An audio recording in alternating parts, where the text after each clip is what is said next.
Nous évoquons régulièrement dans nos journaux l'attaque de bâtiments publics, des écoles, des médiathèques incendiées, le plus souvent par des trafiquants de drogue qui veulent faire place nette. Certains équipements ont même été détruits à plusieurs reprises. Comment les communes concernées peuvent-elles se protéger? C'est l'enquête de ce 20h à Mâcon et à Dijon d'Amandine Creffe et Gilles Parot. Des murs noircis, un amas de cendres. C'est tout ce qu'il reste du billard, des livres, des jeux de société de ce foyer pour jeunes. Le scooter a été introduit dans ce bâtiment et ils ont mis le feuille de l'essence au scooter et au bloc d'essence. Une centaine d'enfants et d'adolescents profitaient de cet espace et de ce centre social juste à côté.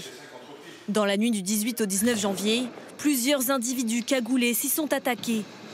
On les voit ici sur leur scooter. Ils tirent à plusieurs reprises avec leur mortier d'artifice. C'est des groupes qui venaient là pour en découdre avec les forces de l'ordre et mettre le feu. C'est de la bêtise humaine. On s'est battu pour aménager ces bâtiments, on y a mis de l'argent, j'ai des animateurs, moi, qui sont là-dedans, qui ont été extrêmement traumatisés. 6 hommes ont été interpellés. Pourquoi ont-ils volontairement détruit ces espaces de vie commune? Voici ce qu'avancent les jeunes du quartier rencontrés ce jour-là. Il y a eu un incendie. C'est simple, plusieurs associations pendant des années et des années, ils ont demandé de plusieurs endroits pour faire profiter les jeunes de ce quartier. Et puis là, dernièrement, il y a eu une nouvelle demande de notre part, la mairie a encore refusé. Ceux qui vraiment, en gros, ils devraient en profiter, c'est ces gens-là qui ont craqué. La plupart, on n'est pas d'accord avec ce qui s'est passé, hein. On est vraiment contre. Ça nous met dans la merde nous-mêmes, hein. Avant, c'était ouvert 2 fois par semaine, maintenant c'est ouvert 0 fois à cause de ça. La préfecture et les services de police ont une toute autre explication. Pour eux, cela ne fait aucun doute. Le trafic de drogue est à l'origine de ces tensions. Ce sont des faits liés à des narcotrafics. Ce sont des faits liés à des volontés d'appropriation d'un territoire aux fins d'y faire commerce. Depuis les incendies, la présence policière a été renforcée. Mais cette surveillance dérange.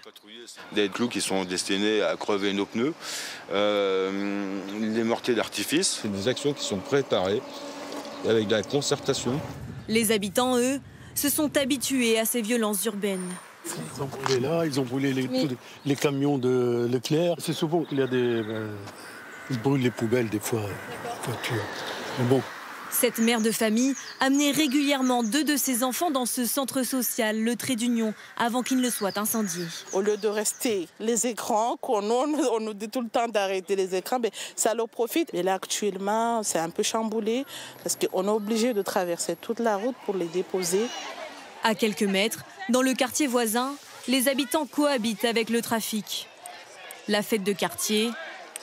Et en arrière-plan, ce n'est pas le menu du buffet du jour qui est affiché, mais l'offre de drogue disponible.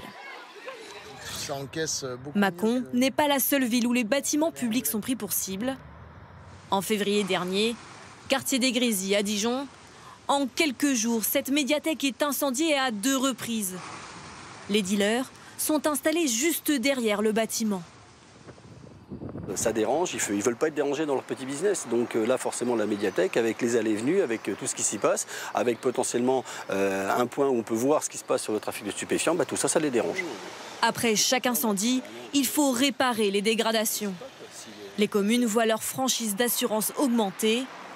À Mâcon, elle est passée de 10 000 € à 2 millions d'euros par bâtiment. Ce sont des phénomènes de plus en plus violents qui provoquent d'énormes dégâts au sein des collectivités. Donc en fonction de la zone géographique, de l'implantation de la commune, les assureurs, bien évidemment, prennent en considération ces éléments-là pour élaborer leurs tarifs. Là où les violences urbaines se répètent, les assureurs finissent même parfois par se désengager, laissant des élus désemparés.